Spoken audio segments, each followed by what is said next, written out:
Boker Tov, nous sommes le 12 mai 2022, c'est de l'heure du premier journal d'information en direct de Jérusalem sur Radio Kalita.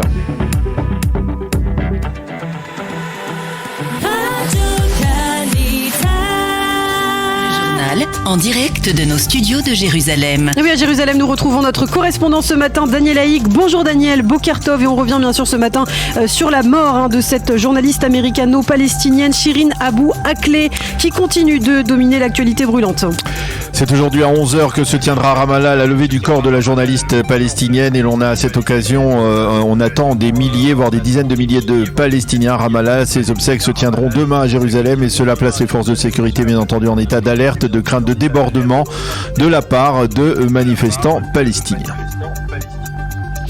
Et ceci étant, les interrogations demeurent sur les circonstances de sa mort hier matin à Jenin. Oui, effectivement, le médecin légiste palestinien qui a procédé à l'autopsie du corps a affirmé qu'il n'était pas possible de déterminer qui a tiré la balle fatale. Par contre, le ministre de la Défense, Benny Gantz, a annoncé qu'il avait demandé aux Palestiniens de lui fournir cette balle. Les experts en balistique israéliens affirment en effet que cela devrait permettre de déterminer qui a tué la journaliste d'Al Jazeera.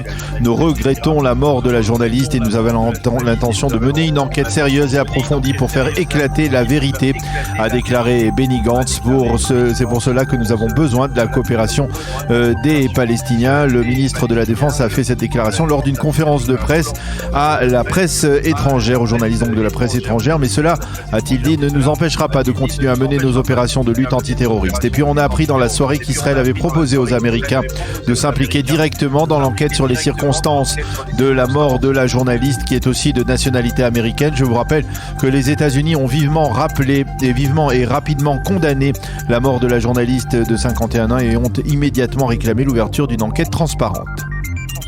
Et même son de cloche que celui de Benny Gantz au siège de l'ONU de la part de l'ambassadeur israélien Gilad Erdan. Pour l'ambassadeur, la mort de Shirin Abu Akleh est une tragédie, mais personne ne doit l'utiliser à des fins politiques. Gilad Erdan a souligné lui aussi que l'autorité palestinienne refusait de coopérer dans l'enquête visant à déterminer qui est responsable de la mort de la journaliste. Il a déploré que l'autorité palestinienne se soit empressée de blâmer Israël sans même connaître les faits.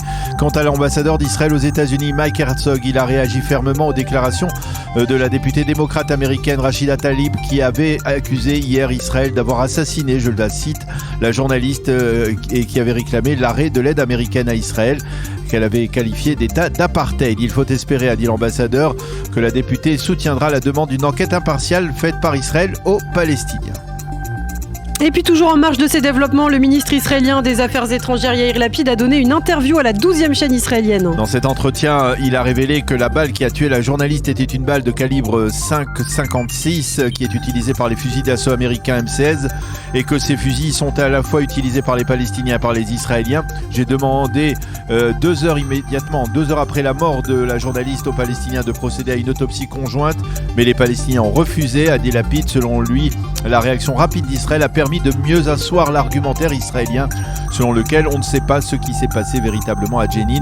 Dans le passé, on accusait immédiatement Israël, mais cette fois, nous avons réussi à expliquer notre position aux Européens et aux Américains. Et puis, à Jérusalem, à l'entrée du mont du Temple, un nouvel incident à caractère terroriste. Un Palestinien qui brandissait un objet non déterminé et qui criait Allahu Akbar s'est précipité vers des policiers israéliens. Ceux-ci l'ont neutralisé. Il a été grièvement blessé et évacué vers l'hôpital Hadassah du Mont Scopus. Il n'y a pas eu de blessés du côté des forces israéliennes.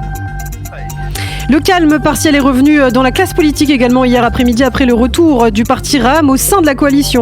Ce retour a été annoncé vers midi par Mansour Abbas qui a insisté sur le fait qu'il donnait, je le cite, une seconde chance à l'actuelle coalition. Abbas a précisé que sa mission prioritaire était de venir en aide à la communauté arabe israélienne. Le fait qu'Abbas ait réussi à persuader l'aile la plus radicale de son parti Ra'am ainsi que le conseil spirituel de la Shura de revenir dans la coalition quelques heures à peine après la mort de la journaliste à Jenin prouve qu'Abbas demeure le puissant leader du parti.